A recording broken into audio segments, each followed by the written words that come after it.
कार्यक्रम मिळेल म्हणून गाणी बसवणं हा तेव्हा प्रकार नव्हता. तुम्ही छान परफॉर्म करताय अशी पत्र यायची, तसं ही चाल तुम्ही चुकलात अशी पत्र यायची. आज 10 सेकंदाच्या वर ऑडियन्स कनेक्ट होणार नाही हे मला मानसिकता कळतच नाही. म्युझिक अरेंजरचं काम वादकांना तारखा देणं एवढं नाही आहे. त्याला स्क्रिप्ट कळायला लागतं, त्याला संगीतकाराबरोबर डायलॉग त्याचा घ्यायला लागतो. क्रिएटिव्ह जॉब आहे त्याचा. इंडस्ट्रीमध्ये मी आहे का, 4 सोशल पार्टीजना मला बोलवलंय का नाही, मी कधीच नसतो. मी फोटो बिटो पण काढत नाही, त्याच्यावरनं शिव्या पण खातो.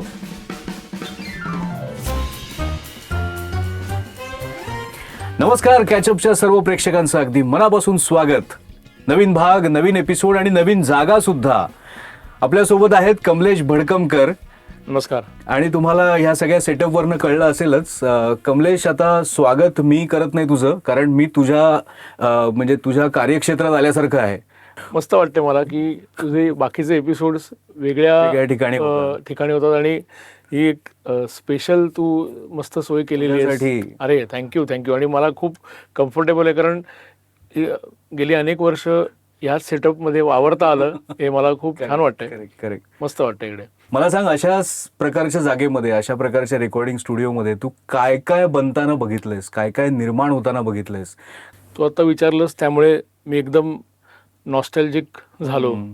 आणि काय काय बघितलं असं जर वर्णन करायचं असेल तर मला असं सांगावं वाटतं की मी स्वतःला घडताना इथे बघितलं. वा. आणि शाळा कॉलेजमधनं परत सांगीतिक शाळेत प्रवेश केला आणि त्याच्यात त्या स्कूलमधनं इतक्या सगळ्या लोकांबरोबर वावरता आलं. आणि हीच ती म्हणजे जागा आहे. तर सिम्बॉलिक आपण एका स्टुडिओमध्ये आहोत आणि हे सगळं, ही यंत्रणा आहे सगळी. तर it is the place where we have travelled so फार.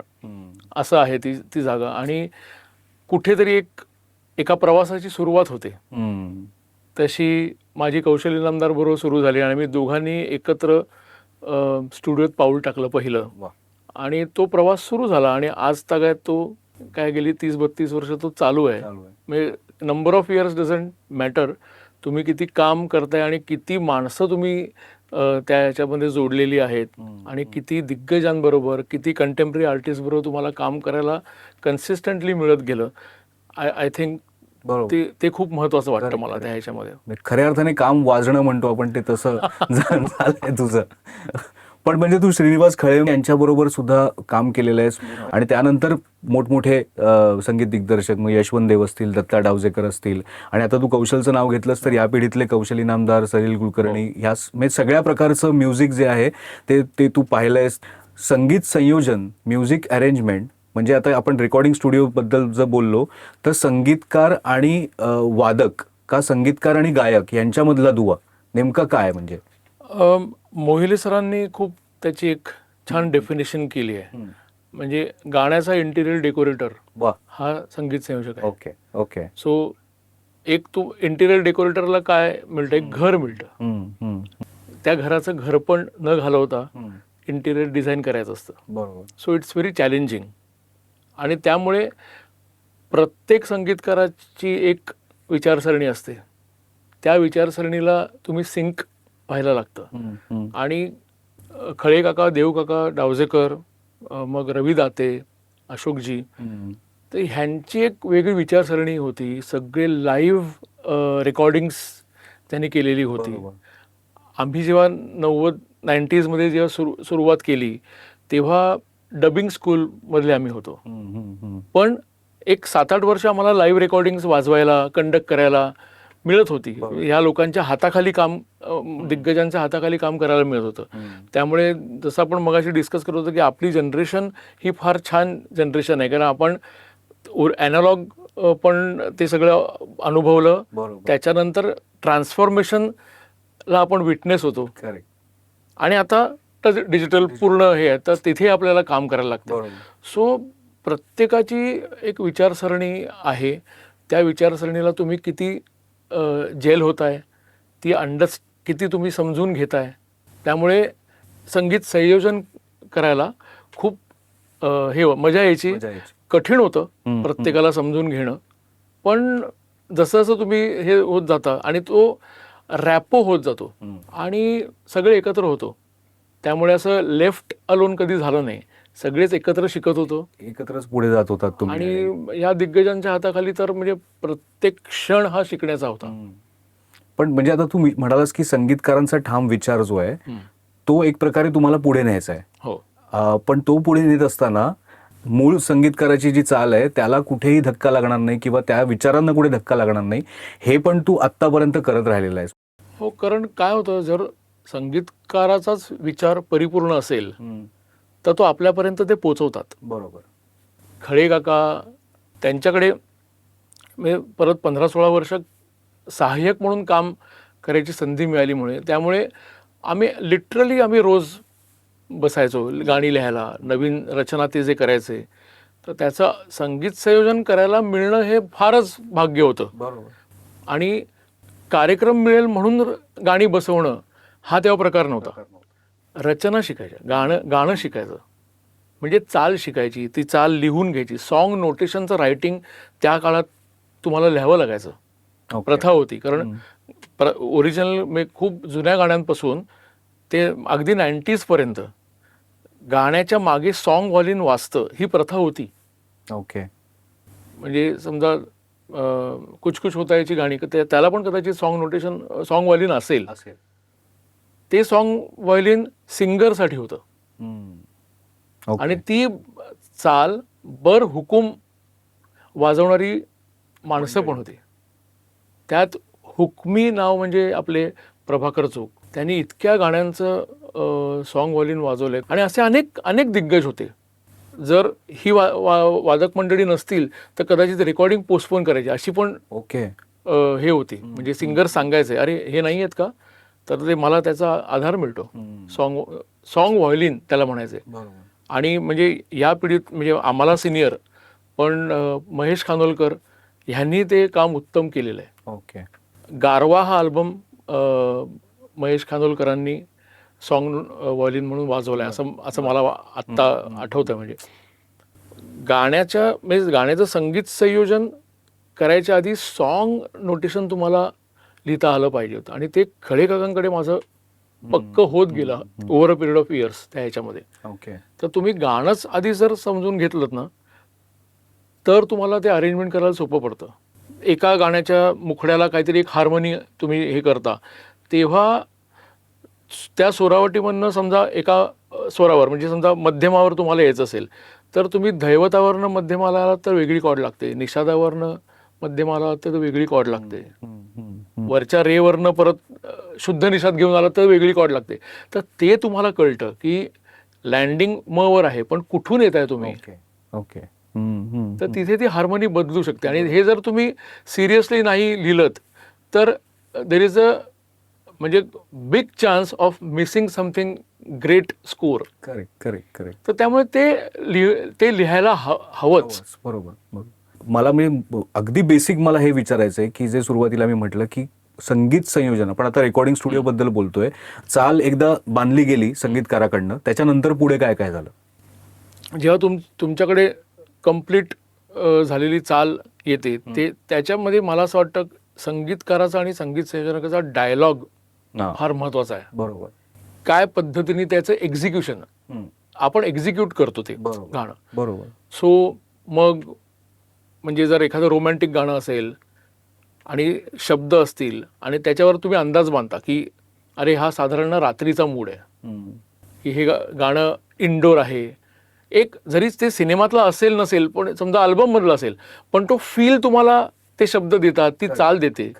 सिनेमाचं गाणं असेल तर डिरेक्टरच समजावून सांगतात की बाबा हे असं असं आहे, हिरो बाईकवरनं येतोय, त्यामुळे ती इंट्रोमध्ये तुला ती मोशन द्यायला लागते. बरोबर. सो अशा खूप इनपुट्सनी ते काम सुरू होतं. आणि त्याला काही असा म्हटलं तर नियम आहे आणि म्हटलं तर नियम नाही.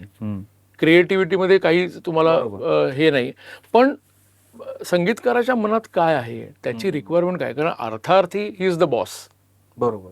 आणि त्याच्या गाण्याला आपल्याला डेकोरेट करायचं म्हटल्यानंतर तो डायलॉग असायलाच हवा. तिथून त्या डायलॉगपासून ते सगळं सुरू होतं. मग त्याच्यामध्ये जसं सिच्युएशन काय आहे की त्याच्यानंतर मग वाद्यमेळ काय असायला पाहिजे. कधी कधी संगीतकार एक लिबर्टी मिळते आपल्याला की तू सांग की तुला काय अपेक्षित आहे. मग आपण ते डिस्कशनची फार मजा येते. अरे अरे हे झाल्यानंतर आपण इथे कोरस टाकू शकतो का, अरे ह्यानी फारच मोठा इम्पॅक्ट येईल. आणि त्या सगळ्या डिस्कशनमध्ये जेव्हा क्रिएटिव्हिटीला बजेट लागत नाही, एक्झिक्युशनला बजेट लागतं, तर त्या अल्टिमेटली त्या क्रिएटिव्हिटीचं सगळं एक काय म्हणतात त्याला सोपस्कार झाले की आता आपल्याला हे करायचं आहे, सरोद वापरायचं आहे, व्हायोलिन्सचा समूह वापरायचा आहे. हे सगळं डिस्कशन त्या संगीतकाराबरोबर होतं, इन हार्मनी होतं. पण नाही कधी कधी ते 10 मिनिटात वर्कआउट होतं, कधी कधी त्याला 2 दिवस पण लागू शकतात. सो तुम्हाला पेशन्स खूप लागतो त्याच्यामध्ये. आणि मला असं वाटतं सगळ्यात महत्वाची गोष्ट म्हणजे तुमची लिसनिंग कपॅसिटी तुम्हाला खूप वाढवायला लागते. अल्टिमेटली तुला काय डिलिव्हर करायचं हा मुद्दा आहे, पण तू त्याच्यासाठी डिलिव्हर करतोय, संगीतकारासाठी डिलिव्हर करतोयस. आणि त्याच्यानंतर एक बाजू पण असते, निर्माता पण असतो सिनेमा म्हटला की, तर त्याची पण काहीतरी एक इन्व्हॉल्वमेंट असते, कळत किंवा नकळत जी काय असेल ती. पण त्यांचंही म्हणणं तुम्हाला ऐकायला लागतं. त्यामुळे मला असं वाटतं की फिल्म हा एक डिरेक्टर्स मीडिया आहे, बरोबर. अल्बम्स हा म्युझिक डिरेक्टर्स मीडिया आहे. ओके. सो अल्बमचं काम करताना अजून मजा येते, कारण तिथे आपल्याला फ्री हँड असण्याची शक्यता खूप जास्त असते. आणि अजून एक मला असं वाटतं की निर्माता म्हणजे फक्त पैसे इन्व्हेस्ट करणारा नाही, मला असं वाटतं निर्मिती मूल्य जपणारा म्हणजे निर्माता आहे तो. तर त्यामुळे असे जे निर्मिती मूल्य जपणारे निर्माते, तेच जे डिरेक्टर्स होते, त्यांची कलाकृती म्हण किंवा क्रिएटिव्हली त्यांनी जे काही डिसिजन्स घेतले ते अजरामर आहेत. मी असं म्हणत नाही की जे निर्माते दिग्दर्शक नव्हते त्यांची गाणी चांगली नव्हती असं नाहीये. पटकन नाव राज कपूर, गुरुदत्त, यश चोप्रा, व्ही शांताराम, बरोबर, भालजी पेंढारकर, बरोबर. तर ते म्हणजे ऍक्च्युली आपण त्याच्यातनं वाढत जातो ना, म्हणजे एकामेकांच्या सहवासात आपण वाढतोच. म्हणजे संगीतकाराचा जो काय विचार असेल तो आपण घेतो आणि आपण पुढे काम करतो. ती एक तो वे आहेच. वाद्यमेळ मी तुम्हाला मगाशी सांगितलं, किंवा 20 वादकांच्या ह्याच्यामध्ये तुम्ही डिस्ट्रीब्युशन असं करा की तो इम्पॅक्ट 100 वादकांचा असावा. तर ह्या सगळ्या गोष्टी आहेत. पण त्याचबरोबर तुमची जी आपल्याकडे एवढी मोठी लिगसी आहे ह्याच्यामध्ये, त्या लोकांनी कसं केलं असेल लख लख चंदेरी, त्या लोकांनी कसं केलं असेल आब लौट चले, कसं केलं असेल होठो में सी बात, किंवा एक हसीना थी. म्हणजे ही जी हे आहेत गाणी आहेत अजरामर. पण त्याचबरोबर मिनिमलिस्टिक वाद्यांमध्ये मुझे जान कहू मेरी जा पण झालंय, एका व्हायब्रोफोनवर गाणं आहे, किंवा जीवलगा राहिले दूर घर माझ्याला एकही म्युझिक इन्स्ट्रुमेंट नाही आहे. बरोबर. सो त्या गाण्यामध्ये असं असू शकतं की नो अरेंजमेंट इज अरेंजमेंट. पण ते कळणंही महत्वाचं आहे की ह्या गाण्यात लागणार आहे का नाही, कसं. पण मग तो डायलॉग आलाच ना, तो डायलॉग आला तिकडे परत. तो डायलॉगला रिप्लेसमेंट नाही, तो डायलॉग असायलाच पाहिजे. आणि कौशल काय, सलील काय, मिलिंद जोशी काय, राहुल रानडे काय, ही जी मंडळी आहेत त्यांचा अट्टहास अजूनही असतो की ईमेलवर गाणं पाठवण्यापेक्षा आपण भेटून गाणं करूया. आता आज टेक्नॉलॉजी आहे तर आपल्याकडे सोय आहे. एखादा लॉंग डिस्टन्स राहणारा संगीतकार तो तुमच्या काय घरी समोर येऊन बसू शकत नाही, तर ईमेलवरनं गाणी येऊ शकतात. परत त्याचा डायलॉग फार इम्पॉर्टंट आहे की ते मिळून केलेलं काम आहे ना, म्हणजे दोघं जण आले आणि पटकन काहीतरी पदार्थ केला असं नाही होत त्याला. बरोबर. पण मग पुढे तुमचा डायलॉग म्हणजे संगीत संयोजक जो आहे त्याचा डायलॉग वादकांबरोबर, त्याचा एक मेळ परत जो आहे तो पुढे कसा होतो. म्हणजे आता पूर्वीच्या काळात सिटिंग, गाण्याची सिटिंग असायची, असं एक आपण खूप वेळा ऐकतो की गाण्याची सिटिंग असायची. म्हणजे ते, आणि आपल्याकडे आता युट्यूबवर व्हिडिओज पण अवेलेबल आहेत की पूर्वी गाणं कसं कन्सीव्ह होत होतं. मग ते हार्मोनियम, ढोलक, गिटार एवढीच वाद्य असायची. त्याच्यानंतर तो ऑर्केस्ट्रा बिल्ट व्हायचा.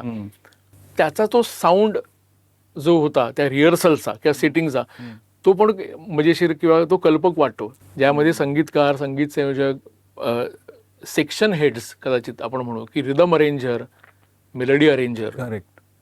तेव्हा मला असं वाटतं ना खूप लोक लागत असतील, कारण एक 150 पीस ऑर्केस्ट्राला तुम्हाला लिहून द्यायला, तर एकटा संगीत संयोजक पण नसेल, सहाय्यक पण असतील, जे लिटरसी पण हा मुद्दा पण आहे की त्या नोटेशन राईट मी तुम्हाला लिहून सगळ्यांना सेक्शनला द्यायची, तर ती लिटरसी पण पाहिजे. आणि मला असं वाटतं की वादकांशिवाय अरेंजरचं एक्झिस्टन्सच नाही आहे.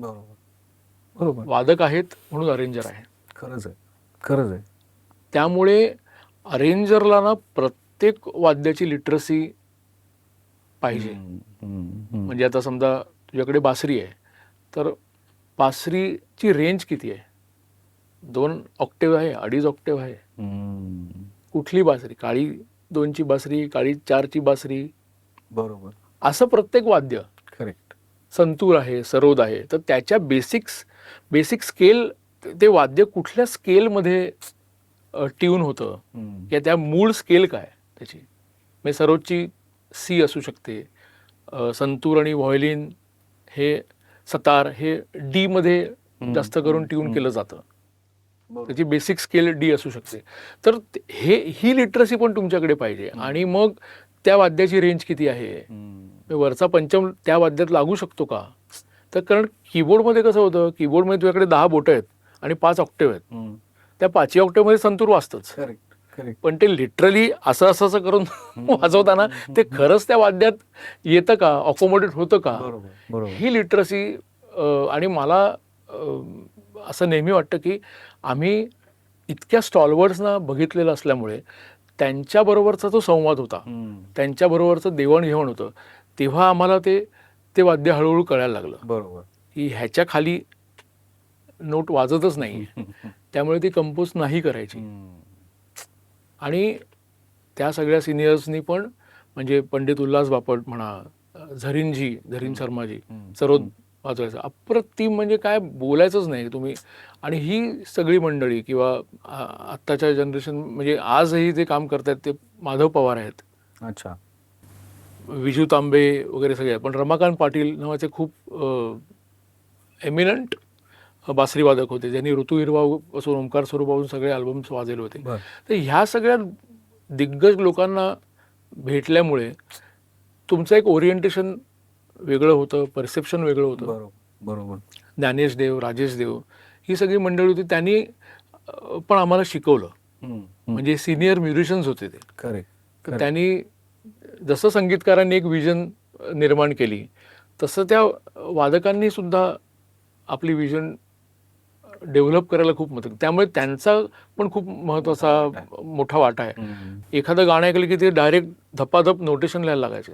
तर ही पण कला आहे की तुम्ही कसं करा. सुराज साठे आहेत, म्हणजे अमरजी आहेत, बरोबर, अनिलजी आहेत, की त्यांना असं आम्ही बघायचो तर वेडे व्हायचो की अरे काय, कुठल्या लेव्हलला हे काम होत आहे, परफेक्शन म्हणजे किती. आणि तर त्यामुळे त्यांच्याबरोबरचं असोसिएशन आम्हाला खूप शिकवून दिलं जायचं. आणि ते जे मी खळेकरांकडे, डावजेकरांकडे शिकायचो, ते शिकलेलं आमच्या कामात आम्ही इम्प्लिमेंट करायचो. करेक्ट. त्यामुळे ती एथनिसिटी होती. बरोबर. आणि खळेकाका म्हणायचे की तुला जर पटलं तरच ते मला पटेल. तुला पटलं पाहिजे ते. त्यामुळे तू असं हे करू नकोस की तू अजून वेळ घे, किंवा हे थोडंसं बाळबोत वाटतंय का, मग आपल्याला विचार करायचा. मग मनात विचार करायचा, अरे ही चाल ऑलरेडी इतकी कठीण आहे आणि त्याच्यात मी अजून काहीतरी हे करणं. आणि पण विजन देण्याचं काम ह्या सगळ्या लोकांनी केलं. आणि आजही ती काय म्हणते तो फ्लो चालू आहे. म्हणजे खूप लोकांबरोबर असोसिएट झाल्यामुळे पण असेल कदाचित. नाही, म्हणजे इतकं टॅलेंट आणि इतके वेगवेगळे डिपार्टमेंट्स हे एवढे तू सांगितलेस म्युझिक ह्याच्यामध्ये, फील्डमध्ये, की लोक जेव्हा असं म्हणतात की संगीत क्षेत्रात जायचं आहे तर पहिल्यांदा गायकच डोळ्यासमोर येतो की मला गायनाचं शिक्षण हा घेत असेल वगैरे. असं तर तसं नाहीये. म्हणजे किती बाकीच्या गोष्टी याच्यामध्ये आहेत आणि अजून ते वाढत आहेत. म्हणजे आता जसं जसं हे डिजिटल आलंय तर त्याच्यामध्ये प्रोग्रॅमर आणि या सगळ्या गोष्टी वाढत आहेत. पण रेकॉर्डिंग स्टुडिओच्या बाहेरचं एक जग जे तुला बघता आलं, मला वाटतं ताकदीनादींमुळे. सो ताकदीनादींमुळे तुला नेमकं काय काय बघायला मिळालं नवीन? तुझ्यासाठी ते नवीन जग कसं होतं? ती सुरुवातच होती. म्हणजे मी 95 साली ग्रॅज्युएट झालो आणि 96 साली ताकदीनादीन होतं. म्हणजे मला ग्रॅज्युएशनपर्यंत आईबाबांनी कंपल्सरी केलं होतं की ग्रॅज्युएट व्हायचं आणि त्याच्यानंतर तुला जे काय करायचं ते तू कला तुझी जोपास. म्हणजे त्या ह्याच्यात कारण शाश्वती कशाचीच नाही ना, ना कामाची आणि पैशाची पण. म्हणजे असं तर आदेशमुळेच आम्हाला ताकदीची संधी मिळाली आणि त्याच्यानंतर आदेश मला नीनाताईंकडे घेऊन गेला. नीनाताई राऊत ज्या निर्माती पण होत्या, दिग्दर्शिका पण होत्या. तर ताकदीने काय असणार आहे ह्या कोणालाच माहिती नव्हतं. तर त्याची जी तयारी होती, गाणी बसवण्यापासून ते लोकांच्या कॅसेट ऐकण्यापासून, की त्या कॅसेट ऐकायच्या असायच्या. तर त्यामुळे थोडंसं प्रोडक्शनचंही काम आम्ही बघत होतो आणि प्लस मला हार्मोनियम पण वाजवायची होती, मला त्या टायटल ट्रॅक पण कंपोज करायचा होता. ह्याची काहीच म्हणजे कोरी पाटीच नव्हती. नीनाताईने ती दिली आम्हाला. फक्त पेटी होती आधी. हा, पेटी होती, पाटी नव्हती, पेटी होती. आणि तर तो जो प्रवास आहे तो इतका थ्रिलिंग आहे की त्याच्यामध्ये सगळे एकत्र. आणि मला असं वाटतं की तिथून ना इन्स्टिट्यूशनल लॉयल्टीपासून, टीम बिल्डिंगपासून थोडंसं तुम्हाला इनिशिएटिव्ह घेतला पाहिजे, काही गोष्टी करायला, हे सगळं बाळकडू मला नीनाताईंनी दिलं. आणि आम्ही एकत्र ग्रो झालो. कदाचित मी ह्याचा मी मोरक्या असेन, पण I was equally fresh. Mandar Gogate, Nilesh Parab यांच्या बरोबरच आम्ही वाढत होतो त्या ह्याच्यामध्ये. ऋषिकेश कामेरकर होता, अंजली नांदगावकर होती त्या ह्याच्यामध्ये. तर आम्ही एकत्र वाढत असल्यामुळे ना असं नीनाताई जे शिकवत होते आम्ही करत होतो. आणि तेव्हा युट्यूब नव्हतं, तेव्हा काहीच नव्हतं. तेव्हा टीव्ही होता, पण दूरदर्शनची लायब्ररी होती. त्या लायब्ररीमध्ये आम्हाला थोडासा ऍक्सेस होता. आम्ही जाऊन तिथे ऐकायचो. त्याच्यानंतर जर अडलं की मला हे गाणंच माहिती नाही आहे, तर नीनाताई त्यांच्या आवाजात आम्हाला सांगायच्या आणि आम्ही इंटरप्रिट करायचा प्रयत्न करायचो. तर ते चुकायचंच, कारण त्याला काही आम्ही चुकायचो. म्हणजे तू हे ऐकलं नाही आहेस. मग महाराष्ट्र वाचन ग्रामोफोनमध्ये आम्ही एक अकाउंट सुरू केलं की तिकडनं दूरदर्शनचं आहे की आता ही गाणी येणार आहेत, तर ह्या गाण्यांच्या कॅसेट्स आणा. मग त्या कॅसेट्स ऐकायचो. किंवा एखादं नाट्यसंगीत, कारण प्रत्येकजण वेगवेगळ्या पद्धतीने गायचा. तर मग नीनाताई कोणाला तरी मी माझं झालंय बोलणं यांच्यावर, आम्ही फोनवरनं गाणी शिकायचो. कारण जसं आम्ही नवीन होतो तसं एखादी चाल आम्ही वेगळी समजा सादर केली चुकीची म्हणजे, तर ते शेकायचं पण. कारण पत्र जसं तुम्ही छान परफॉर्म करताय अशी पत्र यायची, तसं ही चाल तुम्ही चुकलात अशी पत्र यायची. तर त्यामुळे क्रिटिसिझम पण तुम्हाला भीती असायची. आणि सिरियस तेव्हाही होतो आम्ही. म्हणजे असं नव्हतं की हलगर्जीपणाने आम्ही काही करत नव्हतो, पण रिसोर्सेस नव्हते आणि अनुभवही नव्हता. बरोबर. पण ती जी संधी आम्हाला मिळाली ती एक 6-7 वर्ष सतत नीनाताईंनी पण ते असं खूप हे केलं की नाही हे आपण करूया. ही अख्खी टीम डेव्हलप होते आणि ते क्लिक झालं. अंताक्षरी जरी होती तरी त्याचा महाराष्ट्राच्या रसिकांनी फार म्हणजे रिस्पॉन्स त्याला खूप दिला आणि लोक आवडीने बघायचे. आणि खूप वेगवेगळे अनुभव आले की त्या 95 सालापर्यंत जेव्हा मी असं काही ठरवलं, म्हणजे असं एवढं नव्हतं की आता ह्याच्यात करिअरच करायचं. तर जे स्टॉलवर्ड्स आम्ही टी व्हीत बघायचो ते सगळे स्टॉलवर्ड्स आम्हाला ताकदीनांमध्ये भेटले, गेस्ट आर्टिस्ट म्हणून वगैरे. आणि तेव्हा त्यांच्याशी ओळख झाली. म्हणजे रवींद्र साठे काका आहेत, उत्तराताई आहेत, असे सगळे आर्टिस्ट. मग आम्ही जयवंतराव कुलकर्णी, तर आम्ही त्यांच्या म्हणजे कधी आम्ही त्यांच्या ग्रुपमध्ये जाऊन वाजवायला लागलो हे आम्हाला कळलंच नाही. तर त्यामुळे हे पण झालं की नुसतं टेलिव्हिजनचा प्रेझेन्स नव्हता. मराठी संगीत क्षेत्रामध्ये आम्हाला इक्वली चांगल्या संधी मिळायला लागल्या आणि तिथे पण ऑलरेडी एस्टॅब्लिश्ड आर्टिस्ट होते. मग आप्पा वडावकरांच्या हाताखाली पण काम करायला मिळालं. तो सहवास जो होता त्याच्यामध्ये तुम्ही एथिकल कसं वागायचं आणि गाण्याचा दृष्टिकोन कसा ठेवायचा, अशा दोन्ही बाजू बघायला मिळाला, अनुभवायला मिळाला, शिकायला मिळाला. बरोबर. तू तर म्हणालास की तू मोरक्या झाला होतास एक प्रकारे सगळ्यांचा, तर नक्षत्रांचे देण्यासारखे नंतर कार्यक्रम जेव्हा तुम्ही केले आणि नंतर आता तर खूप जास्त प्रमाणात म्हणजे देशातच नाही तर परदेशात सुद्धा तुम्ही दौऱ्यांमध्ये जाऊन अनेक कार्यक्रम गाजवलेले आहेत आणि ज्यामध्ये तुला एक खूप चांगली टीम मिळाली. मग त्यामध्ये बासरी वाजवणारे बासरी वादक आपले अमरौक असतील, सत्यजित प्रभू आहे किंवा आर्चिज लेले तबल्यावरती, निलेश परबचं नाव तू आता घेतलंस. तर ही सगळी टीम तू वेचली होतीस आणि एकत्र बांधून ठेवलीस. काय नेमकं केलंस? अजूनही आम्ही म्हणजे अजूनही आहेच म्हणजे अर्थातच. पण म्हणजे एक रंजक म्हणजे गोष्ट आहे त्याच्या मागे. काही काही गोष्टी कन्सिव्ह होत असतात आणि आपल्याला त्याचं हे नसतं, भनक नसते आपली. नक्षत्रांचे देण्याला राजन डांगे तिथे असायचे ऑनलाईन हे करायला डिरेक्टर म्हणून. एका शूट नंतर म्हणजे यशवंतरावला ते व्हायचं, टायमिंग कोण देत आहे असं जरा राजेंद्राचं एक जरा वेगळी आहे त्याची. टायमिंग कोण देत आहे? तर आम्ही पिन ड्रॉप सायलेन्स होता, म्हणजे काहीतरी घडलंय आणि आता कोणाला तरी पडेल असं एक वातावरण होतं. कारण शो इतका चांगला आला होता, कळलं नाही. तर मग काही जणांनी सांगितलं की हा देतोय म्हणून, माझ्याकडे बोट दाखवून जरा आत ये. आता हा म्हणजे स्तुती सुमन आहेत का झाडणारे हे काही कळायला मार्ग नाही. का आम्ही अजूनही घाबरतो मी राजेंद्राला. पण उद्या 11 वाजता झीच्या ऑफिसला ये. म्हणजे इथे नाही झाडणार, तिकडे झाडणार. हा, मग आता झीच्या ऑफिसला जाऊन काय करणार असं म्हणजे होतं ना. पण ठीक आहे बाबा, आता राजेंद्र दादा सांगतोय तर आपण झीच्या ऑफिसला जाऊया. ह्याचा एक बॅकड्रॉप आहे. कारण तागधी नदीनंतर नक्षत्रांचं देणे जेव्हा मिळालं, रंगा गोडबोलेनी हे सगळं केलं, तेव्हा सुधीर फडके, शांता शेळके वगैरे ह्यांचे डिरेक्टर होते सुधीर मोघे. तर हा असा का मला विचारतोय ह्याचं पण होतं. पण मोघे काकांनी मला क्यूशीट वाचायला शिकवली आहे सलील बरोबर, किंवा आम्ही असं, ते एक वेगळीच डिसिप्लिन होती नक्षत्रांचे देणीला. तर जे एपिसोड आम्ही केले त्यात मोघे काका डिरेक्टर होते आणि मी म्हटलं मी व्यवस्थित फॉलो करतोय. तर ते क्यूशीट प्रकार हा मी नक्षत्रांचे देणीमुळे शिकलो. ओके. आणि ते क्यूशीट एक्झिक्यूट करतोय आणि हा असा का विचारतोय याचं मला काही लागेना संदर्भ. मी दुसऱ्या दिवशी गेलो, ते म्हणाले की तुझे काल टायमिंग देत होतास ते आम्हाला कदाचित एडिटला खूप सोपं पडणार होतं, कारण ते इतकं कन्सिव्ह केलं होतं. म्हटलं that all credit goes to Moghe काका. त्यांनी तो इतका मस्त बांधलेला होता एपिसोड की आम्ही रिहर्सल करायचो. म्हणजे शेवटची 2 वाक्य असतील, तिथून पुढच्या गाण्याचा एक साधारण 30 सेकंदाचा इंट्रो आहे, तर ते कधी चालू व्हायला पाहिजे. तर ते मोघे काका आमच्याकडनं ते रिहर्स करून घ्यायचे.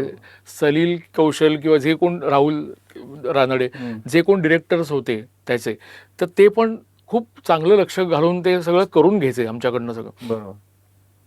म्हटलं अरे वा, छान आहे, हा चांगलं बोलतोय. म्हणजे तेव्हा त्याने सांगितलं आपण सारेगम करतोय. म्हटलं अरे वा.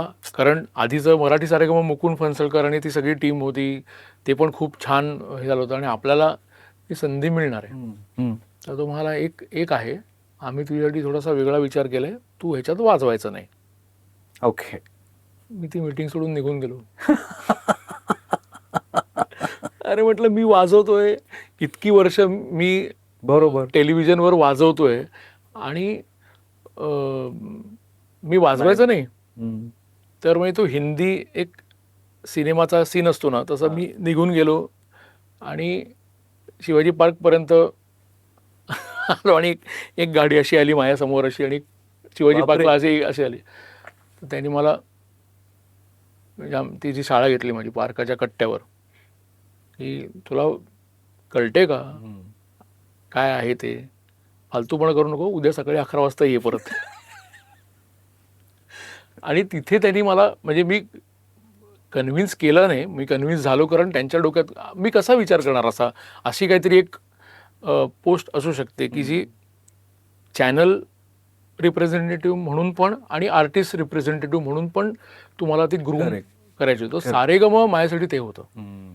आणि सारेगम लिटिल चॅम्प्स होतं नाही, पहिलं 2006 सालचं. बर. मग तिथे टीम बिल्डिंगचा खरा प्रश्न आला की आता मी फ्लोअरवर नाही आहे, मी कंट्रोल रूमवर आहे. आणि त्या सगळ्याचा त्याचं म्युझिकचं सगळी रिस्पॉन्सिबिलिटी माझ्यावर येणार आहे. सो प्लेईंग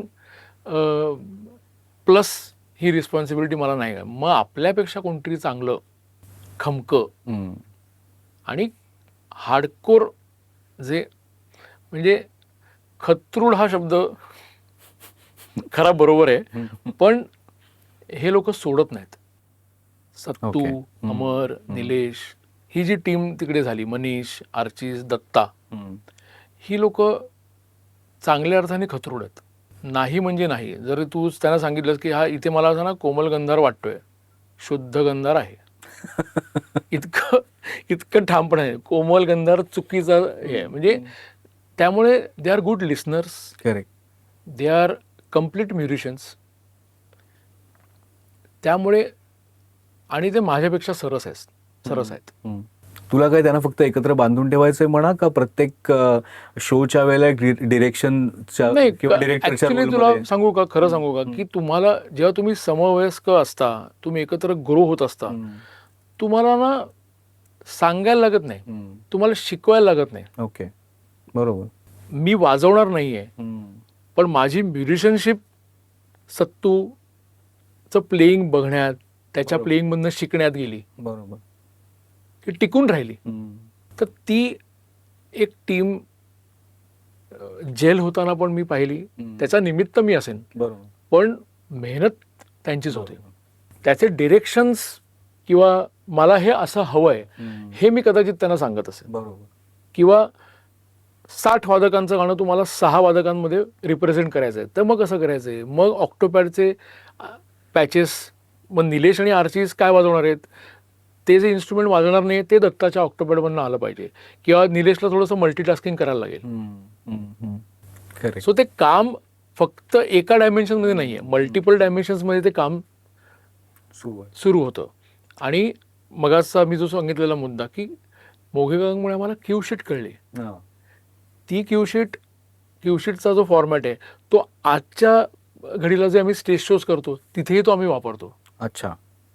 कारण तो युनिव्हर्सल आहे. आणि त्याच्यात क्यूशीट तुम्हाला दिसले की नुसतं सॉंग लिस्ट नाही, एंट्री एक्झिट आहे का, ह्या जेव्हा एक स्क्रिप्टेड कार्यक्रम असतो, या वाक्यानंतर इथे गाणं सुरूच झालं पाहिजे, त्याच्यानंतर तबल्याचं ट्युनिंग बिनिंग नाही, तर तो एक तो पेस असतो ना कार्यक्रमाचा, लोकांना विचार करायला वेळ द्यायचा नाही. तर ती क्यूशीट तुम्हाला, टेलिव्हिजनचा एक फॉर्मॅट आहे तिथे ती वेगळी होती, स्टेज शोचा म्हणजे आपल्या जेव्हा आपण स्टेज शोज करतो, लाईव्ह शोज करतो, त्याच्यामध्ये सुद्धा तुम्हाला लोकांना वेळ देता कामा नये, नाहीतर मग लोक शिफ्ट होतात त्याच्यामध्ये. सो खूप अशा मल्टिपल डायमेन्शन्सनी ते काम होतं. आज कदाचित मला ह्या डिस्कशन मी ते मांडत असेल, कारण मांडायची कधी कधी संधी पण मिळत नाही. करेक्ट. नाही, पण तू सांगितलंस की सारेगममध्ये एक प्रकारे बढती मिळाली तुला. हो. आणि त्याच्यानंतर सारेगम लिटिल चॅम्प्समध्ये मला वाटतं तुला आणखीन बढती मिळाली असेल, म्हणजे गाण्यांची निवड असेल तिथपासून, आणि त्या लहान मुलांबरोबर पण एक त्याला पण काय म्हणूया, म्हणजे त्याचं काय मेंटोरिंग होतं.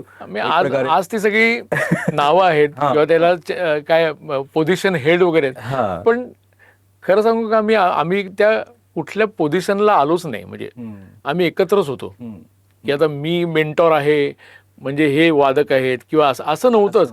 ते वातावरण, कारण आम्ही एकत्र शिकत होतो. ते पुढे काय होणार आहे, त्याचा TRP किती असणार आहे, म्युझिकलच त्या गोष्टी होत्या. बरोबर. म्हणजे लिटिल चॅम्प्समध्ये तुम्हाला काय अनुभवायला मिळालं, इनोसंट मुलांचं गाणं, त्या गाण्यांचा त्या मुलांचा त्या गाण्यातला इनोसन्स इतका यायचा अंगावर. बरोबर. खतरनाक होतं ते प्रकरण. नॉवेल्टी पण होती, कारण त्याच्या आधी लहान मुलांचं पर्व झालं नव्हतं. आणि लोकांनी प्रचंड प्रेम केलं, डोक्यावर घेतलं, इतकं लोकप्रिय. ते आम्हाला माहिती नव्हतं की हे असं काहीतरी होणार आहे, ते 9 महिने चालणार आहे शेड्यूल.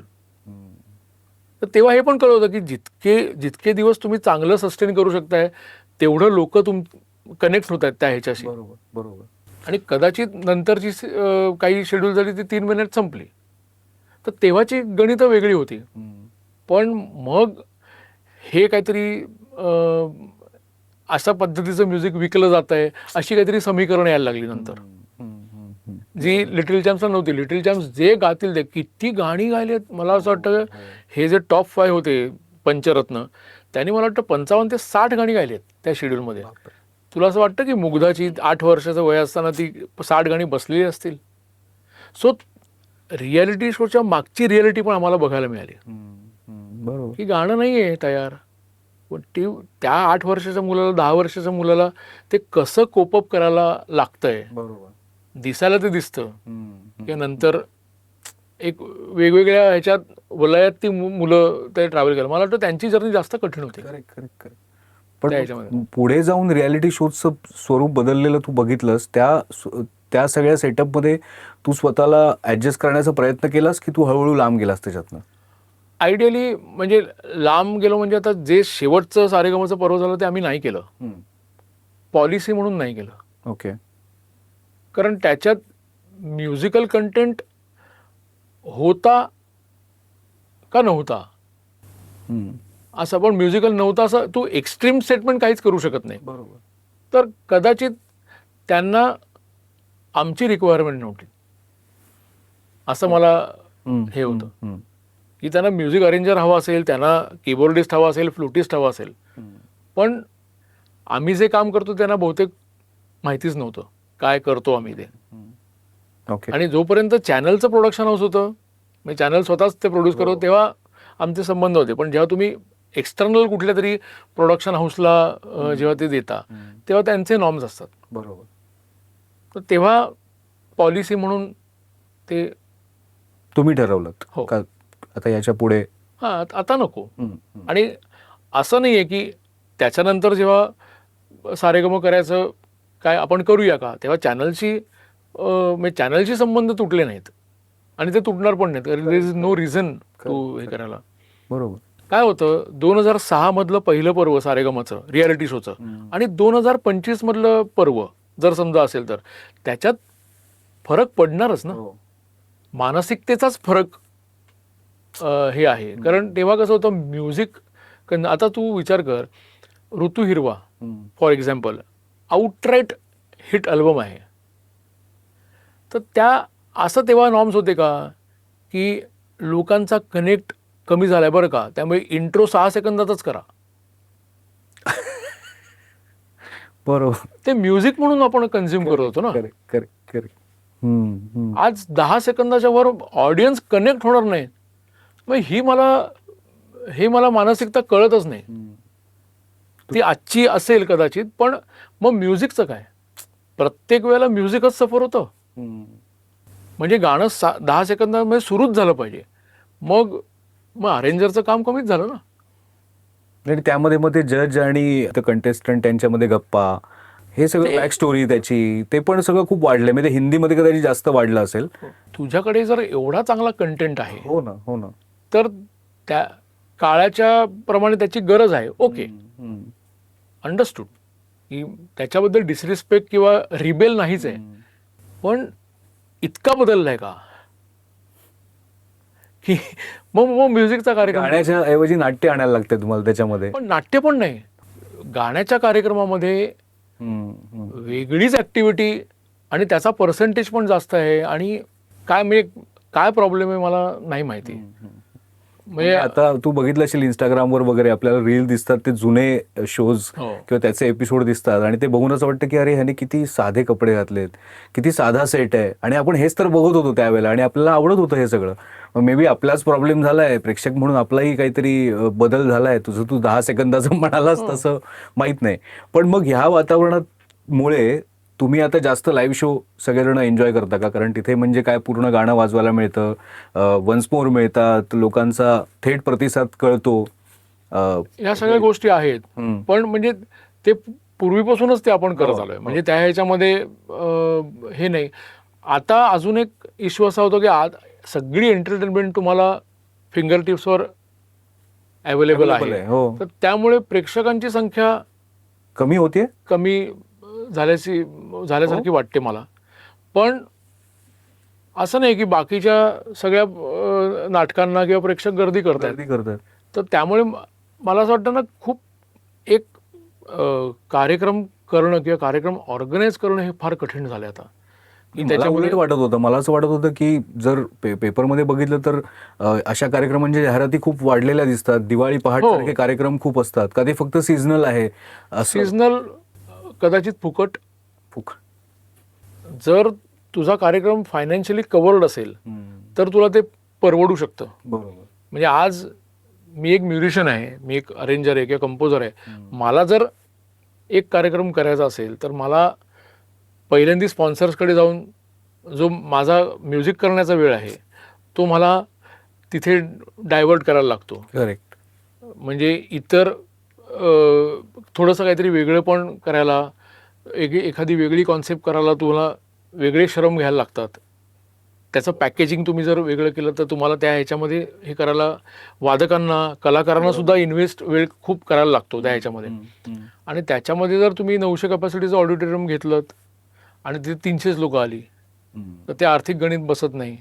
म्हणजे तुमच्याकडे स्पॉन्सरशिपही नाही, प्रेक्षक संख्या पण कमी, आणि कितीही सोशल मीडियावर तुम्ही हे केल्यानंतर असं पण आम्ही उत्तर ऐकलेत की आम्हाला माहितीच नव्हतं. म्हणजे तो ऑडियन्स जो आहे तो कदाचित पेपर वाचून सुद्धा आला असू शकतो, तो सोशल मीडियावर ऍक्टिव्ह नाही आहे. पण आता ह्याला अपवाद खूप लोक आहेत की त्यांनी कमर्शियली सिद्ध केलंय स्वतःला की एक हमखास बुकिंग होतं, गाण्याच्या कार्यक्रमाचे पण होतात. म्हणजे असं नाही की माझ्या कार्यक्रमाला लोक येत नाही असं मला अजिबात म्हणायचं नाही, पण इट इज व्हेरी डिफिकल्ट. कारण कमी झाले तसं तुला म्हणायचं नाही, कार्यक्रमाची संख्या कमी नाही झालेली. ओके. लोक कार्यक्रमाला येण्याची संख्या हळूहळू कमी होते. ओके. म्हणजे शनिवारी रात्र इज प्रिफर्ड.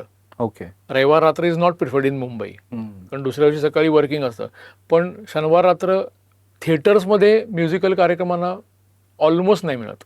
मग तुम्हाला ती खूप द्राविडी प्राणायाम करून ती डेट मिळवायला लागते वगैरे, असे खूप प्रॉब्लेम्स आहेत. म्हणजे मग त्याच्यासाठी तुम्हाला ऑर्गनायझर्स पाहिजेत. बरोबर. पण मग तुम्ही काही गिमिक्स का नाही करत, जसं आता सोनू निगमने केलं की मोहम्मद रफीज गातायत आणि तो त्यांना साथ देतोय, असं AI वरनं? खूप खर्चिक आहे ते. सोनू निगम ज्या लीग मध्ये शो करतात तिथे करेक्ट आपल्याला ते पोचणं शक्य नाही. हा, पण उदासीनता अजिबात नाहीये. खूप चांगले चांगले एक्सपेरिमेंट्स होत आहेत. मी आता राहुल रानडेचे 2 अतिशय खूप उत्तम शोज आम्ही षण्मुखानंद आणि NMSCC ग्रँड थिएटरला करू शकलो. तर ते हाऊसफुल शो होते. बरोबर. 3 शो तर आम्ही Bengal tigers with Asha Bhosle, तर तो फारच वेगळा शो होता. SD बर्मन, RD बर्मन, सलील चौधरी आणि हेमंत कुमार ह्या चौघांकडे त्या गायल्या होत्या. बरोबर.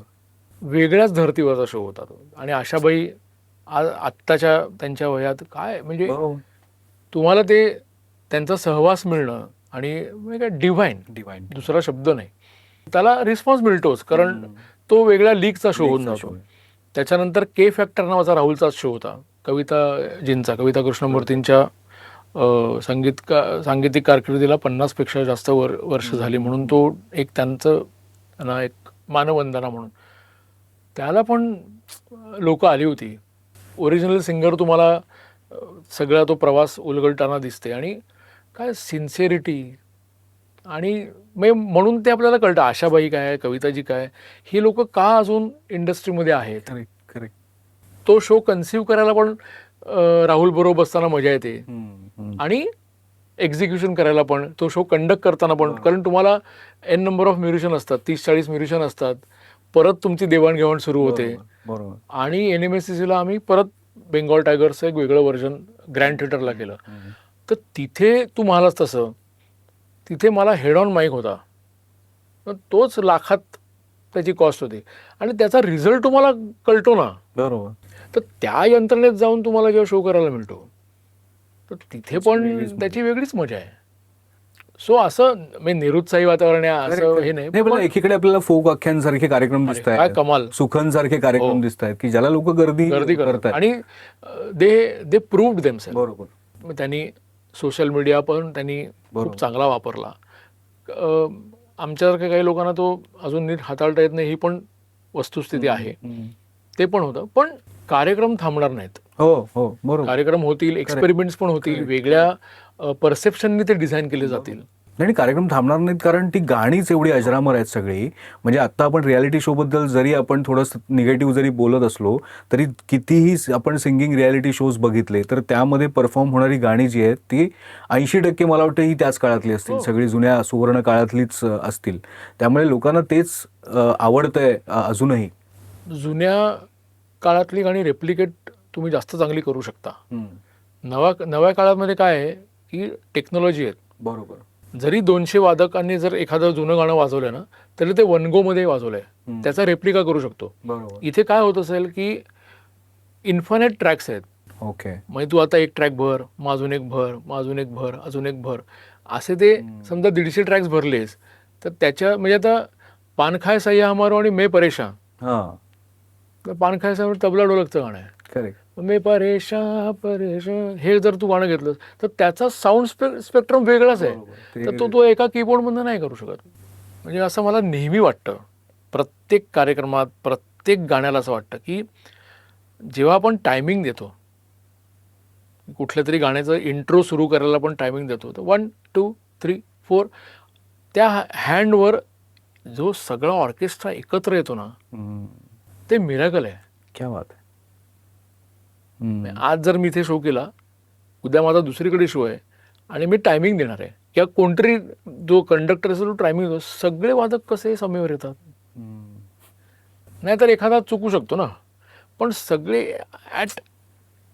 ॲट वन पॉइंट सगळे एकदम भँग जो येतो आणि सगळं सुरू होतं.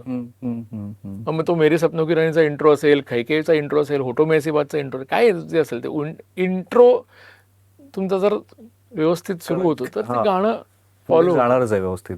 प्रत्येक गाण्याला असं होतं. ॲडव्हान्टेज काय आहे की मला ह्या डिस्टन्सवर त्याचं गाणं ऐकता येतं. Correct correct. That is the advantage. लोकांपेक्षा जवळून आपण, ऑडियन्सपेक्षा आपण जवळ होत त्या सिंगरच्या. ऑडियन्सपेक्षा अरे काय वाजवतोय सत्तू, काय मनीष बेस गिटारचा पिकअप घेतोय, हे मला जाम मजा येते. साथ संगत हा किती मस्त शब्द आहे ना त्यासाठी. आणि इट्स व्हेरी सोलफुल. सोलफुल. बरोबर. नुसतं म्युझिशियन्समुळे कार्यक्रम, इट्स अ टीम वर्क. तेवढंच नुसती चांगली गाणी वाजवली म्हणजे असं नाही. बरोबर.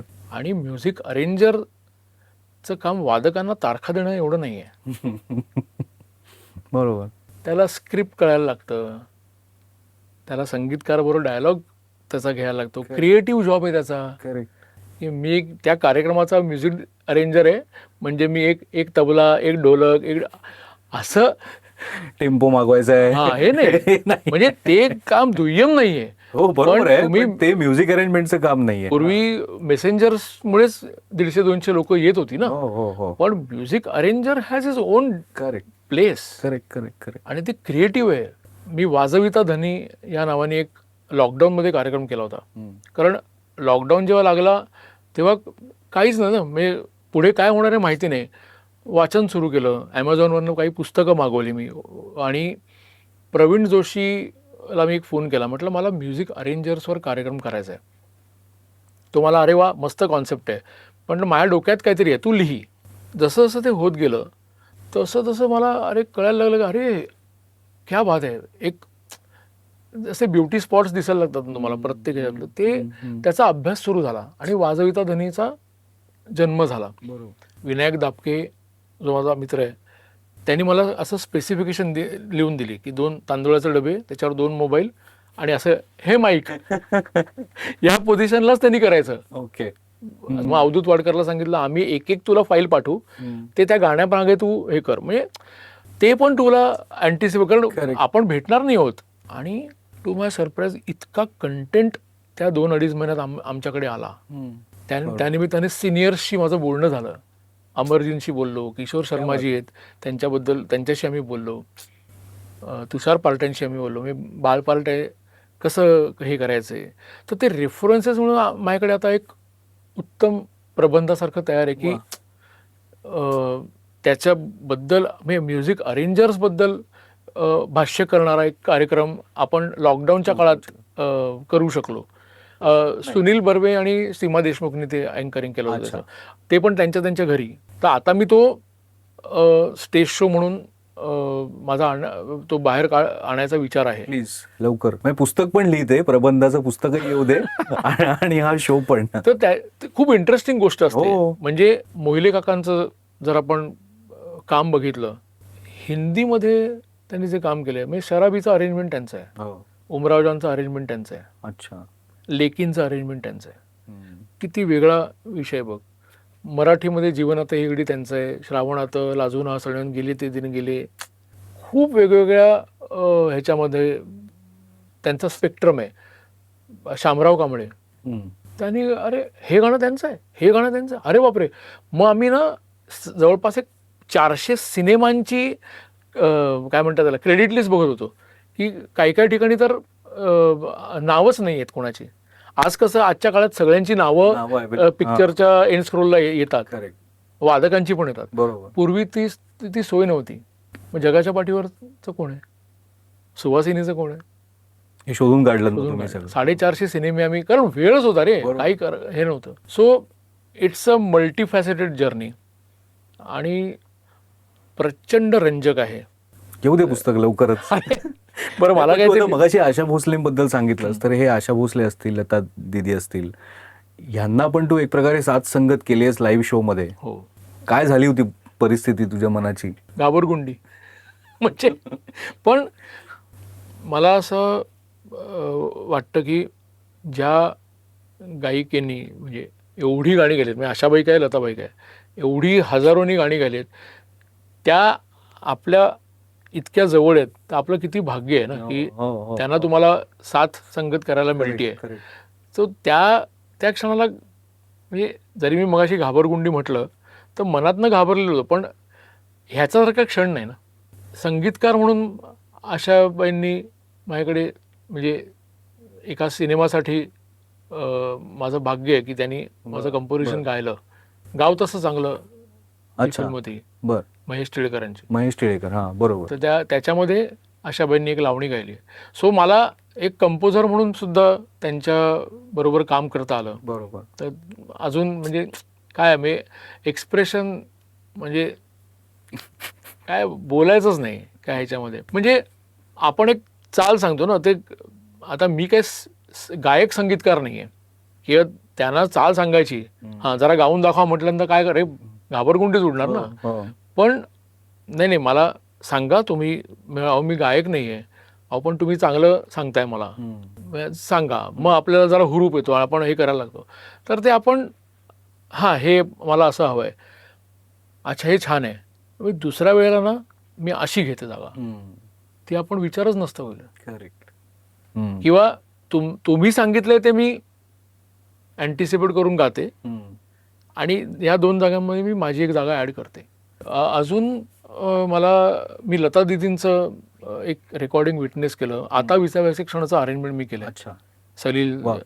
आणि that was the greatest opportunity. नाहीतर लता दीदींना गाताना कसं बघणार. बरोबर. ते जे अँटिसिपेशन आहे त्या चालीचं, एकदाही त्यांनी सलीलला विचारलं नाही, आता जरा पुढची ओळ कशी आहे, जरा होमवर्कच कम्प्लीट. म्हणजे किती वयाच्या 86व्या वर्षी किंवा असं मी 85 असंच एज होतं लता दीदींचं पण त्यावेळेला. तो अनुभव विलक्षण होता त्या ह्याच्यामध्ये. मग आपण इमॅजिन करतो ह्यानी 50, 60, 70 म्हणजे काय केलं असेल, म्हणजे वेळ लागला असेल ना की त्या ह्याच्यामध्ये. आजच मला त्यांच्याकडे बघून त्यांचा आवाज त्या एजचा होता, पण एक्सप्रेशन देण्याचं किंवा त्यांनी सरीला सांगितलं तुमचं समाधान होईपर्यंत सांगा, मी हे करणार आहे, असं नाही. तेव्हा अहो काय तुम्ही मी त्या विचारतच नव्हत्या की आता पुढची चाल कशी, असं त्या एजला कदाचित होऊ शकतं ना की मला, कारण ते 4 कडव्यांचं गाणं होतं, असं नव्हतं की छोटं गाणं नव्हतं. ते सगळं हे करताना काय दैवीच प्रकार विटनेस केला आम्ही त्या. तुला म्हणजे खूप खूप काय काय बघायला मिळालं, शिकायला मिळालं दिग्गजांकडून सगळ्या. पण सगळ्यात महत्त्वाचं मला शेवटी हेच विचारायचं आहे की मराठी म्युझिक इंडस्ट्री असं आपण जर म्हटलं तर आत्ता कुठे आहे मराठी म्युझिक इंडस्ट्रीमध्ये? फिल्म म्युझिक असेल, सिंगल्स असेल, नवीन संगीतकार येत आहेत, पण त्यांना तेवढी संधी मिळते का? किंवा ती संधी जरी मिळाली तरी पुढे प्रमोशन आहे, लोकांपर्यंत पोचणं आहे, सिनेमातली गाणी आहेत, सिंगल्स आहेत, खूप वेगवेगळं. तुला काय दिसतंय साधारण? मला असं वाटतं की काय दिसतंय ह्यापेक्षा ना काय आपण अनुभवतो. हा, तू तिथेच आहेस खरं तर. हा, म्हणजे तुला त्या दिसतंय ह्याच्यामध्ये म्हणजे- मला असं वाटतं की स्वतःच्या इन्स्टिंक्ट्सवर कायम विश्वास ठेवून ती कलाकृती किंवा ते प्रोजेक्ट किंवा असं, काही लोक मला असं म्हणतात की तू प्रवाहाच्या विरुद्ध जाऊन ते करतोयस, याच्यात जास्त पैसे ओतू नकोस, त्याच्यातनं ते थोडे पैसे तुझ्यासाठी पुढच्या ह्याच्यासाठी साठवून ठेव, अशीच सद्भावना असते. आपले मित्रच आहेत सगळे. पण मला असं वाटतं असा काही प्रवाह उलटा असतो का? आणि व्हेरी ऑनेस्टली मी आत्ता गेल्या काही 10-12 वर्षात मी अशी कुठल्या फार मोजक्या फिल्म्स ॲज अ अरेंजर म्हणून असोसिएटेड आहे. तर त्यामुळे ॲक्च्युअली इंडस्ट्रीमध्ये काय चाललं हे खरं तर मला कमेंट नाही करता येणार, कारण मी तिथे ॲक्टिव्ह नाही, व्हेरी ऑनेस्टली. आणि आता काही सिम्फनी ऑर्केस्ट्राज बरोबर मी काम करतोय. ओके. प्रोजेक्ट्स. तर ते माझ्यासाठी फार मस्त होतं. 40-50 जर गाणी लिहायची असतील, तुम्हाला 30 लाईनचा स्कोर, तर तुम्ही एका प्रोजेक्टसाठी मी 28 एक गाणी केली, तर मी 9 महिने स्कोर लिहित होतो. तर मी न्यू हॅम्पशायर सिम्फनी ऑर्केस्ट्राचा एक शो होता, त्यांना बॉलिवूड, त्यांच्या ऑर्केस्ट्राला 100 वर्ष झाली म्हणून आमच्या एका मित्राच्या फाउंडेशनने त्यांना एक ग्रँट दिली होती, आणि त्या ग्रँटमध्ये म्हणाले की तुम्ही बॉलिवूडचा शो करा.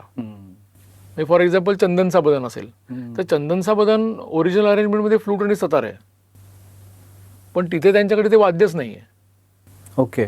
मग तुला स्ट्रिंग सेक्शन, हॉर्न्स, वुडविंड्स, त्याला ते ट्रान्सफॉर्म करून त्यांना तो स्कोर द्यायचा. परत तो वाद्यमेळ असल्यामुळे इकडचा वाद्यमेळ नव्हता, तर त्यांच्याशी कसा तुम्हाला एक दुवा जोडता येईल. वा. सो दॅट त्यामुळे तुमच्याकडे जे प्रोजेक्ट येतंय कमर्शियली, मी कुठलंच काही माझं आलं नाही गाणं, किंवा माझं हिट गाणं जी संकल्पना असते, माझं आत्ता हिट गाणं कुठे मला माहिती नाही.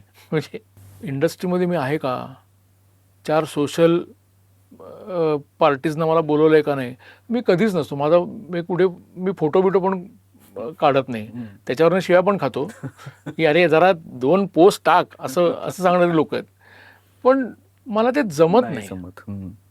मी अडॅप्ट करायचा खूप प्रयत्न करतो. म्हणजे तुम्ही एक्स्ट्रीमिस्ट राहू शकत नाही. याच काळात तुम्हाला जर हे करायचं असेल, मला मान्य आहे, पण म्हणजे तेही गरजेचं आहे. मी असं त्याला हे नाही, पण किती करायचं नाही जमत, किंवा असं त्यापेक्षा मी एखादं पटकन स्कोर लिहून टाकतो, असं जे वाटतं ना, कदाचित त्याच्यातनं थोडंसं नुकसान होऊ शकतं. म्हणजे मी मान्य करतो ते, पण I like to be with my instincts, हे मला वाटतं. किंवा जसं मी सिम्फनी ऑर्केस्ट्राच्या बरोबर काम केलं. आत्ता मी RSSची प्रार्थना जी आता रिलीज झाली, लंडनला ती रेकॉर्ड झाली, तर ती राहुलमुळे मला एक म्युझिकल ऑपॉर्च्युनिटी खूप होती की रॉयल फिलार्मोनिक ऑर्केस्ट्रा बरोबरच ते करायचं. म्हणजे रिकी केजनी जनगणमन केलं होतं ना, त्याच प्रोडक्शनमध्ये माझं प्रोफेसर अरुण सांगोळे यांची मराठी सरस्वती वंदना पण आम्ही ह्याला 100 वादकांमध्ये रेकॉर्ड केली होती, ॲबी रोडला. वा. तिथे मला गेलं, तू एवढं भांडवल का नाही केलंस तसं? म्हटलं भांडवल काय करायचं, म्हणजे मठामध्ये छापून आलं होतं, ABPमध्ये त्याची न्यूज आली होती, तर झालं. पण त्याची इंटेन्सिटी कशी करायची ते नाही मला माहिती. मग कदाचित मी तो एकमेव संगीतकार असेल का की ज्यांनी ॲबी रोडमध्ये पहिलं मराठी गाणं केलं, तर ते मला नाही करता येत. पण कदाचित आहे का तसं? काय कदाचित नाही आहेच ना तसं. पण 100 लोकांबरोबर ते गाणं करायला मिळालं ना मला. बरोबर. पण ते गाणं आहे, ते युट्यूबवर आहे, त्याला लाखात व्ह्यूज आहेत, ते सगळे सोपस्कर आहेत, पण त्याची इंटेन्सिटी नाही मला हे करतायत, किंवा मला ते येत नाही. खूप लोक शिव्या घालतील याच्यावर, पण ते मला नाही येत. किंवा बालस्वर नावाचं वर्षा भावेंचं एक प्रोजेक्ट होतं, 2012 साली केलेलं. वैभव जोशींनी एक हिंदी 6 ओळींचं सॉंगलेट केलं होतं, ते 13 भाषेत ट्रान्सलेट झालं. तर मी वापरलेलं इंडियन ह्याच्यामध्ये जवळपास 150 वाद्य वापरणारं ते प्रोजेक्ट होतं. बापरे. थँक्स टू वर्षाताई की त्यांनी असं एक प्रोजेक्ट केलं की ज्याच्यामध्ये 150 ते 200 लहान मुलं गायली. बालस्वर नावाचा प्रोजेक्ट होता. वा. ते अशा एक्सपेरिमेंट्स म्युझिक अरेंजर म्हणून मला खूप आत्तापर्यंत करायला मिळाले आहेत. की तुला सध्याच्या मराठी म्युझिक बद्दल प्रश्न विचारला, पण तू असा बायपास करून. हो, कारण म्हणजे असं आपण इतके मोठे नसतो की तो ट्रेंड बदलू शकतो. कितीतरी छान गाणी होत आहेत, पण त्याचं शेल्फ लाईफ खूप कमी आहे ना. म्हणजे मला असं कायम असं आवडतं ॲनालिसिस थोडासा करायला, की मराठीत किती छान काम झालं आहे. अल्बम्स, जर आपण अल्बम हा विचार केला, अभंग तुकयाचे, ज्ञानेश्वर माऊली, शिवकल्याण राजा, मधुघट, गीत नजराणा, म्हणजे जिथे लाजूना सणीन वगैरे हे आले, ऋतू हिरवा, गारवा, ओंकार स्वरूपा, तू सप्तसूर माझे. आता ह्या गाण्यांना रिप्लेसमेंट आहे का सांग? त्याचं शेल्फ लाईफ किती आहे? बरोबर. आजच्या घडीला सुद्धा ना मुंबईतल्या 200 स्टुडिओजमध्ये एक नवीन गाणं रेकॉर्ड होत असेल ना आता, ती गाणी कुठे आहेत? त्यामुळे मी तो मुद्दाहून बायपास केला की इंडस्ट्री चालू आहे का? हो, प्रचंड चालू आहे. आणि आपल्याला माहीत नाहीत इतके कलाकार आहेत. त्यांच्या कामाबद्दल बोलायचा एकतर मला काही अधिकार नाही, कारण माझा त्यांच्याशी काही रॅपो नाही, कॉन्टॅक्ट नाही, काही नाही. चालू आहे ना, चालू आहे. अशी 10 गाणी येतील की कदाचित ती या इंडस्ट्रीला रन करायला ऊर्जा देतील. तसं आलं म्हणजे जे लाभले आम्हाला भाग्याने केलं. एका गाण्याने काय होणार असं कौशलला काही लोक विचारत होते. अँथम झालं, ते कायमस्वरूपी अँथम झालं. मला असं वाटतं की ती एका गाण्यानी किंवा एक काहीतरी आपण नाही करत, ती सातत्याने तुम्हाला एक आता करायला पाहिजे की. म्हणून मला असं वाटतं की इन्स्टिंक्टनी काम न घाबरता करायला पाहिजे.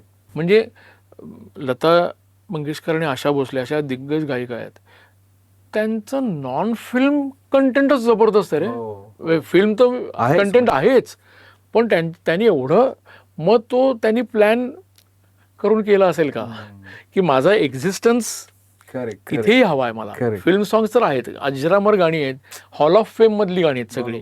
बरोबर. पण एक मोगरा फुलला, एक हाची नेम आता, एक प्रभू शिवाजी राजा अशी, किंवा मिराजे गझल, अफशारे गझल, आशाबाईंचं, गुलाम अली बरोबर, हरिहरन बरोबर. तर हे अट्रॅक्ट करतं असं नाही, पण ते मला खूप असं कनेक्ट करतं की मोटिवेट करतं की आपल्या आयुष्यातला ऋतुविर्वा व्हायचा आहे अजून बहुतेक. ते असं होतं ना की आपण मला चांगली गाणी किंवा पॉप्युलर गाणी, तर मी चांगली गाणी हा विचार करतो. म्हणजे कौशलनी मला चिन्मया सकल हृदय अरेंज करायला दिलं, किंवा अजितनी मला उगवली शुक्राची चांदणी अरेंज करायला दिलं, राहुलनी तू बुद्धी दे मला अरेंज करायला, प्रकाश बाबा. सो आहेत फिल्म सॉंग्स करायची संधी नक्की मिळाली मला. किंवा सलीलनी दमलेल्या बाबाची गाणी, म्हणजे त्याच्यामध्ये म्युझिक पीसेस नाही आहेत, पण त्या कवितेचा BGM आहे अख्खं. बरोबर. तर अशी गाणी खूप करायला मिळाली, ती लोकप्रिय पण झाली. पण coming back to the point is, न घाबरता इन्स्टिंक्ट फॉलो करा असं मला वाटतं. ग्रेट. या नोटवर थांबूया आपण. आणि खूप महत्वाचा सल्ला त्याने दिलेला आहे. सल्ला बिल्ला काय नाही, खूप जरा पण हे इन्स्टिंक्ट बद्दल त्याने सांगितलं ते खूप महत्वाचं आहे. सो जाता जाता तुला आपल्या शेवटी छोटीशी भेट द्यायची. बी बिरबल यांनी तयार केलेलं हे कॅलेंडर आहे 2026चं. पु ल देशपांडे यांनी जी अजरामर केलेली कॅरेक्टर्स आहेत ती तुला या प्रत्येक महिन्यात दिसतील. आणि ही अजून एक छोटीशी भेट आहे. हे प्लास्ट थ्राईव्ह नावाचा ब्रँड आहे. आणि हे जे सगळं तुला दिसतंय हे म्हणजे ही एक बॅकपॅक आहे.